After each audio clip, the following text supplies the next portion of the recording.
ঈদের লম্বা ছুটিতে পর্যটকদের পদচারণায় মুখর সিলেট, মৌলভীবাজার ও পার্বত্য জেলা রাঙামাটির বিনোদন কেন্দ্রগুলো।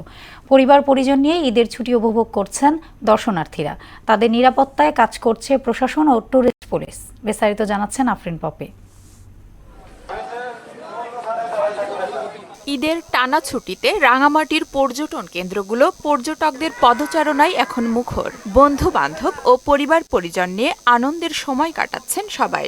রাঙামাটির ঝুলন্ত সেতু, পলোয়েল পার্ক, শুভলং ঝর্ণা ও কাপ্তাই আসাম বস্তি সড়ক সহ বিভিন্ন স্পটের প্রাকৃতিক সৌন্দর্য উপভোগ করছেন সব বয়সী পর্যটক।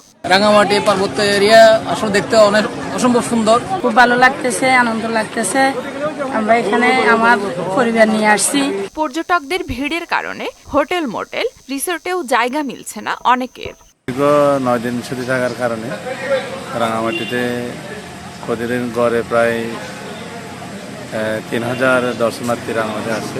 যদি চলমান থাকে আমাদের ব্যবসাটা ভালো হবে। রাঙামাটির মতো সিলেটও পর্যটকদের কাছে জনপ্রিয় হয়ে উঠেছে।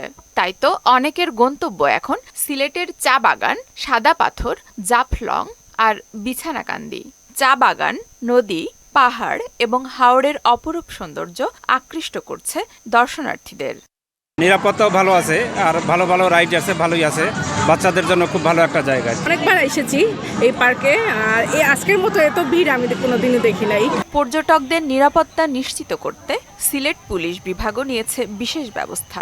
ঈদে এমনিতেও আমাদের নিরাপত্তা পরিকল্পনা থাকে, পাশাপাশি পর্যটনগুলোর জন্য বাড়তি নিরাপত্তা থাকে। আমাদের ফিক্সড টিম পর্যটনগুলোতে ফিক্সড টিম থাকার পাশাপাশি মোবাইল টিমও থাকে। মৌলভীবাজারে অর্ধশতাধিক পর্যটন স্পটে সৌন্দর্য উপভোগ করতে ভিড় করছেন হাজারো পর্যটক। হাওড়, বাওড়, চায়ের রাজধানী খ্যাত বিচিত্র গাছগাছালি আর বন্যপ্রাণীর আনাগোনা ও প্রাকৃতিক সৌন্দর্য উপভোগ করছেন পর্যটকেরা। বন্ধুরা মিলে সবাই আসছি। আমরা মৌলভীবাজারের বিভিন্ন স্পটগুলো ঘুরে বেড়াইছি। আমরা ঢাকা থেকে আসলে এরকম ফ্রেশ এয়ার কিংবা যে পরিবেশ আমরা পাই না। আফরিন পপি, মোহনা সংবাদ।